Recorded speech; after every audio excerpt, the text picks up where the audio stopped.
Ino nó có bớt sao rồi chứ nhá. Hả? Có sao cơ rồi.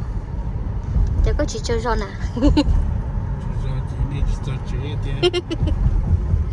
Chơi thật thở liếc. Bây giờ tỏ ra chơi lò tiền cho cháu bộ chơi. Giờ dân trả chế tao có trả chế tao chơi xong nọ để đi. Hả? Có trả tao biết cho tao xong nó là. Có mà hay gì có giao cử lầu mà nhở? Cử lầu đó. Ok.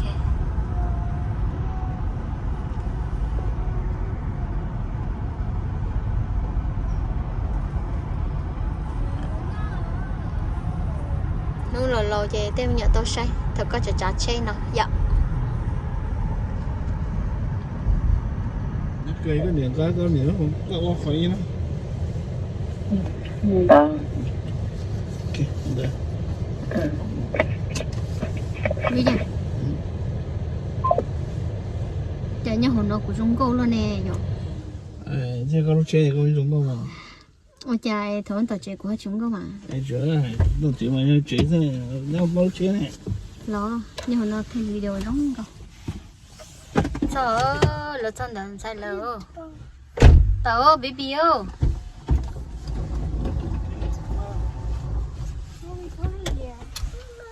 Nó cho mình nhảy gì luôn. Không à. Nhảy gì sắp chưa? Không à. Ai gì tao lo. Sao lo anh ơi.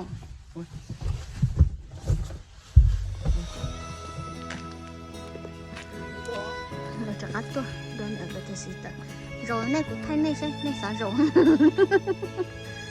nên thay lịch sinh à rồi mình thay cưng rồi à go muốn là để đi mua mà mình lúc phong hổ sao go cái là lo mình lịch sinh mà mình đây làm dùng cái thì lên dùng anh cứ rồi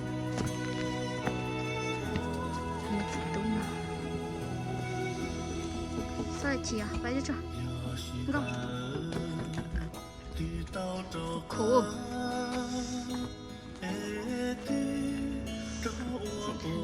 chị đuôi nhỏ chị lúc tôi phải khỏi trồng theo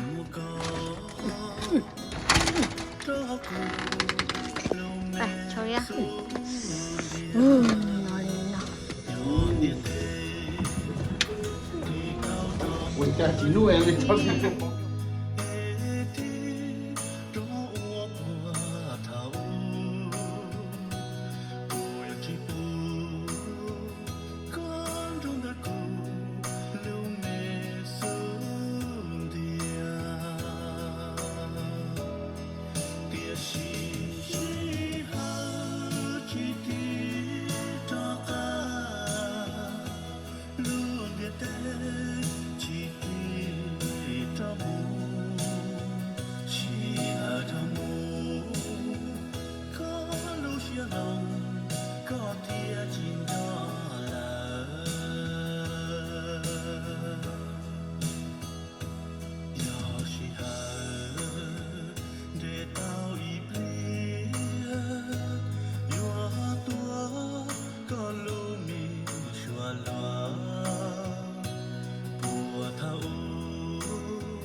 tội gì nó vô chỗ gì bé trật cá lo nữa bé trật cá lo rồi mình đã nói nó cái một chuyện nó giống như nó chơi lời nhé nó mình đã nói cái này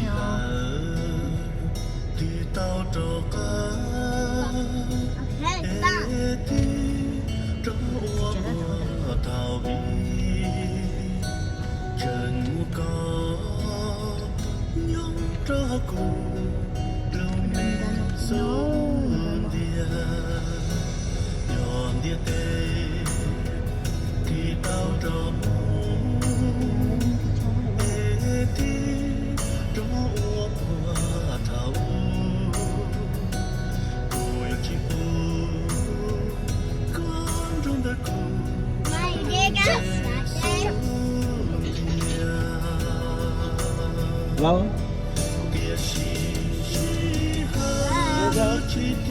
Okay. One last Coke. That's it. So four large fry. You said 4? Yeah.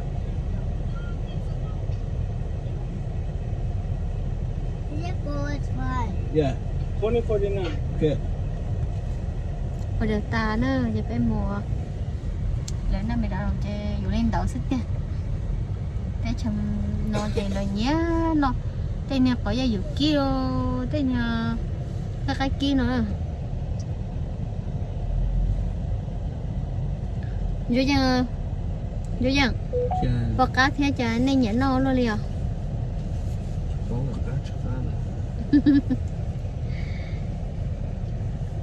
mua lên tăng bó cái này gì thế bó của tụi chị tao thôi nha thế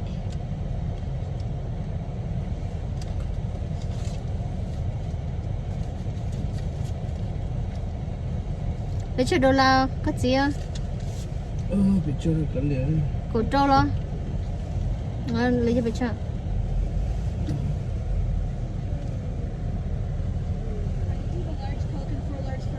Yeah, can I add 20 piece chicken nugget on it? Barbecue. Yeah. Okay, so you have the 4 large fries, 20 piece of barbecue sauce, and large Coke. Yeah. Okay, your total is going to be $29.49. lo cho chị lo hi say hi à Victoria say hi lo chị nói hai nhớ rồi à nhớ rồi mua chế lo mua chế lo mami mà cái lo mami mà mua hả hello mami mà mua lo phải lo sao qua là sao chế là chế bé một chế nữa mình nhớ cái kia đưa chế lại giờ mua đâu đi là tôi sợ nói thế tôi sai sợ